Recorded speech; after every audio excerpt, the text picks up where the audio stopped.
Bonjour, je vous présente aujourd'hui un gâteau qui m'a beaucoup plu et qui est de saison avec de la rhubarbe et puis quelques pommes pour adoucir. C'est un gâteau streusel, ou alors on pourrait dire crumble. En bas, on a une couche de gâteau. Au milieu, on a une crème à base de fromage blanc avec les fruits. Et au-dessus, du crumble. Mais le truc super facile dans cette recette, c'est que la pâte à gâteau et la pâte à crumble, c'est la même, on n'en fait qu'une seule. Et du coup, ça va très vite à préparer pour un résultat vraiment sympa et absolument délicieux. Pour la pâte à gâteau, il faut 250 g de farine blanche, 200 g de poudre d'amande, 100 g de sucre, un quart de cuillère à café de sel, 175 g de beurre mou et un œuf battu. Pour la pâte à gâteau, je mélange d'abord la farine, les amandes, le sucre et le sel. J'ajoute le beurre mou, c'est plus facile pour mélanger. On mélange à la main. Voilà, c'est bien mélangé. On a en quelque sorte l'impression que chaque grain de la pâte sèche a touché du beurre, donc on a quelque chose de vraiment qui ressemble au crumble. On intègre l'œuf, on mélange. Donc là, on mélange rapidement avec l'œuf. L'idée, c'est pas de pétrir. Voilà, je pense qu'on est pas mal.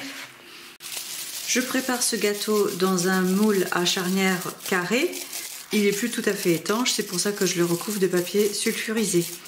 L'astuce pour le papier sulfurisé, pour qu'il tienne bien après la forme, c'est de le chiffonner un coup et de le placer ensuite dans le moule à charnière.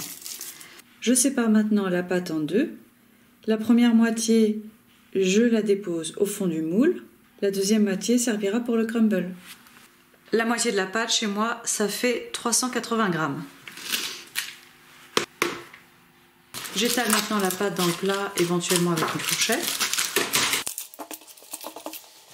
Je vais maintenant préparer les fruits. Il faut 300 g de rhubarbe et une pomme. Pour ma part, on est plutôt à 400 g, 450 g de rhubarbe, mais on adore ça, alors on va faire comme ça. Je coupe la rhubarbe en dés de 1 cm. Et je coupe la pomme également en petits dés.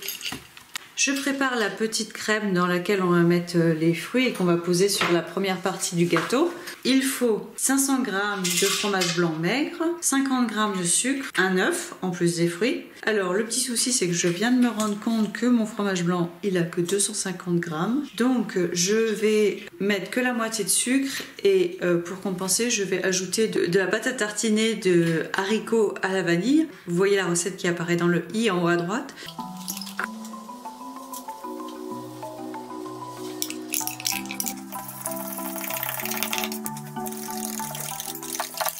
Je préchauffe le four à 180 degrés. Je dépose la crème sur le gâteau. Je répartis les fruits sur la crème. Et enfin, je dépose le crumble streusel sur le dessus. Et j'enfourne pour 50 minutes. À la sortie du four, le gâteau est bien doré. Je le laisse poser 10 minutes à température ambiante avant de le démouler. On l'a dégusté tiède, c'était vraiment très bon et j'aime beaucoup le fait qu'on voit bien les 3 couches à l'intérieur du gâteau. J'espère que cette recette vous plaira, en tout cas, moi c'est sûr, je vais la refaire. N'oubliez pas de commenter, liker, partager cette vidéo, parler de ma chaîne YouTube autour de vous, ça fait du bien à ma chaîne. Il y a d'autres recettes avec de la rhubarbe sur ma chaîne YouTube, notamment la tarte à la rhubarbe des paresseux. À bientôt!